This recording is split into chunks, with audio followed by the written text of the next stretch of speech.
E aí, obviamente vocês estão vendo no título que é como o Kratos foi parar na mitologia nórdica. Três primeiros jogos ele era da mitologia grega, obviamente o deus da guerra, o nome do jogo. Ou o bom de guerra, né, pra quem assistiu Facemakers. Só que só os três jogos que ele tava na mitologia grega. O quarto jogo ele foi parar na mitologia nórdica. E o jogo não explicou isso, mas eu vou explicar pra vocês. Se vocês quiserem que eu fale mais do universo, do Kratos, de God of War e das mitologias, deixem nos comentários. E se vocês quiserem que eu traga mais vídeos falando das duas mitologias, seja a grega ou a nórdica, ou a do Egito, eu não sei como é que fala, acho que é, sei lá, não sei como que fala o nome da mitologia do Egito, mas se vocês quiserem eu trago. O jeito que eu soube de como Kratos foi parar na mitologia nórdica, foi juntando algumas coisas do livro do God of War. Pra quem não sabe, God of War sim tem um livro. Esse livro foi escrito pelo pai do Carl Barlog. Pra quem não sabe, Carl Barlog é o diretor do God of War 4 e o pai dele é um escritor renomado. E esse livro foi revisado e aprovado pelo próprio Carl Barlog. Ou seja, são informações oficiais que tá naquele livro. Só que o livro não conta exatamente como aconteceu. Ele dá alguns detalhes e algumas dicas e a gente tem que juntar pra formar tipo uma história. Até porque o livro tenta ser o mais fiel do jogo, com os mesmos diálogos e situações. Tá, vamos lá começar a explicar como que o Kratos foi parar lá, na mitologia nórdica. Primeiramente, vamos lembrar o que aconteceu no último jogo, no God of War 3. O Kratos, ele mata todos os deuses mais importantes do Olimpo. Ele mata até o pai dele, né, o próprio Zeus. Aí depois que o Kratos mata todos os deuses, ele se mata, né, com a lâmina do Olimpo, pra tirar a esperança do seu corpo e dar pra humanidade, que ainda restou. Mas, óbvio, ele se matou pra contrariar a Atena e não pra ajudar a humanidade. Tá, beleza. O Kratos, ele morre com um baita de um buraco na barriga, porque foi aonde ele enfiou a lâmina do Olimpo, né? Quem não esperou o fim do jogo, viu que ele morreu em cima da Fênix. Mas uma coisa que é bem esquisita, no mínimo. Esquisita porque, pra quem não sabe, a Fênix é uma ave da mitologia grega, que quando ela morre, ela nasce das próprias cinzas dela. Então não foi uma coisa aleatória, assim, o Kratos ter morrido em cima da Fênix. Obviamente, os caras pensou nisso quando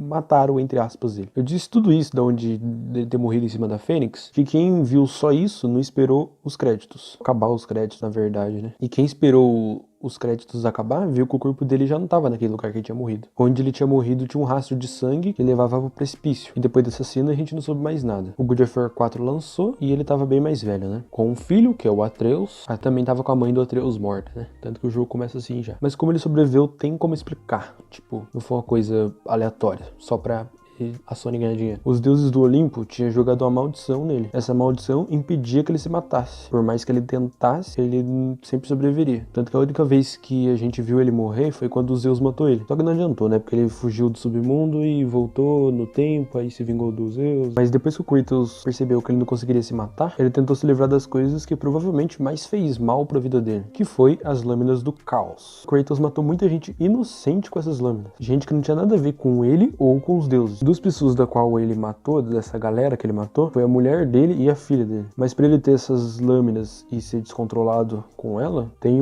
todo um contexto que é pra outro vídeo que eu não vou explicar aqui. Mas vocês lembram que quando o Kratos matou os Zeus, as lâminas se soltou do punho do Kratos, né? Mas elas continuaram ali perto dele, tipo, não foram longe, tá ligado? Aí o jeito que ele achou de tentar se livrar delas foi jogando elas pro mar. Só com um vento muito forte, sempre jogava as lâminas pra perto dele. Ele tentou várias vezes jogar a lâmina no oceano. Até que teve uma vez que ele jogou as lâminas pro meio do oceano. E a gente sabe que ele consegue fazer isso. Ele era um semideus que matou um deus, virou um deus, que é o deus da guerra, matou todos os outros mais importantes. Então, obviamente, ele é muito forte pra conseguir fazer tudo isso, né? Mas quando ele tenta jogar as lâminas pro meio do oceano, o mar acabou se agitando e jogando ele pra longe. Até que ele chegou numa praia de areia negra, no que tava do lado dele, as lâminas do caos. Aí ele tentou se livrar delas de vários jeitos, vários outros que ele não tinha tentado antes, sem se jogar elas pro mar, né? Assim ele percebeu que as lâminas nunca sairiam do lugar dele, porque ele sempre tentava se livrar delas e elas sempre acabavam voltando de algum jeito pra ele. E que as lâminas eram uma coisa pra lembrar o que ele já foi, que é o famoso fantasma de Esparta, né? Depois de tudo isso que aconteceu com o Kratos, que foi acabar com o mundo, tentar se matar e não conseguir, e tentar se livrar de uma coisa ruim da vida dele e também não conseguir, ele decidiu ficar vagando pelo mundo. Até que teve uma hora que ele percebeu que ele chegou num lugar com muito gelo e muita neve. E esses gelos não tava destruído que nem era pra estar. Era pra estar porque o Kratos matou os deuses que controlava tudo. Matou os Zeus, que controla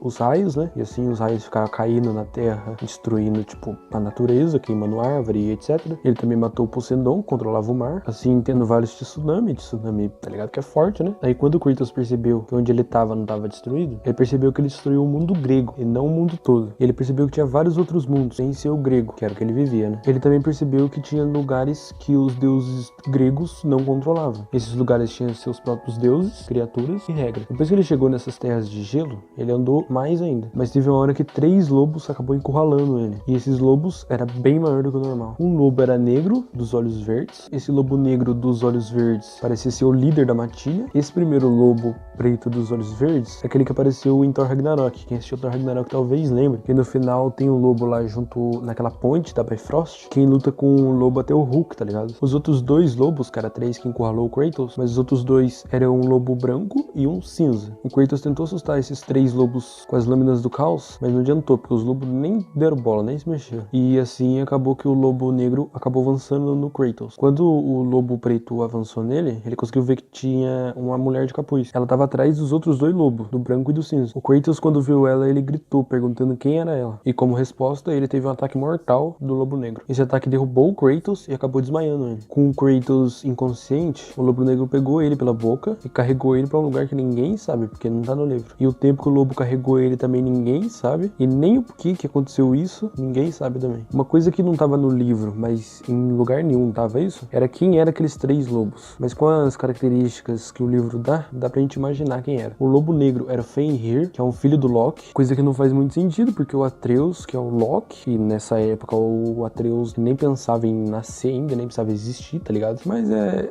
a mitologia, né? Talvez um dia a gente saiba o que aconteceu nisso tudo. E os outros 2 lobos aparentam ser Skull e Hat. E esses 2 lobos são filhos do Fenrir, que é o lobo negro. E esses 2 lobos, o branco e o cinza, estão destinados a comer a lua e o sol durante o Ragnarok. E já aquela mulher encapuzada, não dá pra saber quem é. Mas tem como a gente teorizar que é a Fei, a mãe do Atreus. Isso é viajando um pouco, mas os lobos é mais certo, porque tem mais sentido. Depois que o Kratos foi nocauteado pelo lobo negro, a gente não sabe o que aconteceu. A gente só sabe que 50 anos depois, tudo isso do Kratos ter vagado pelo mundo e tal, eram uns flashbacks na cabeça dele, quase que esquecido. E agora mais velho, com mais juízo, ele morava numa cabana, lá no reino de Midgard, que é um dos reinos da mitologia nórdica. O reino de Midgard, na mitologia nórdica, é onde fica mais os humanos. Ninguém sabe o que aconteceu nesses 50 anos que se passou. Apenas que o Kratos estava casado com a Fei, juntado na verdade, né? Ele tinha um filho, que era o Atreus, ele tinha formado uma nova família, né? Por mais que falte muitas informações, que não existe, é desse jeito que o Kratos foi parar na mitologia nórdica. Desse jeito que eu falei que o Kratos estava depois de velho, que o God of War 4 começa. Esse foi o vídeo, espero que vocês tenham gostado. Falou!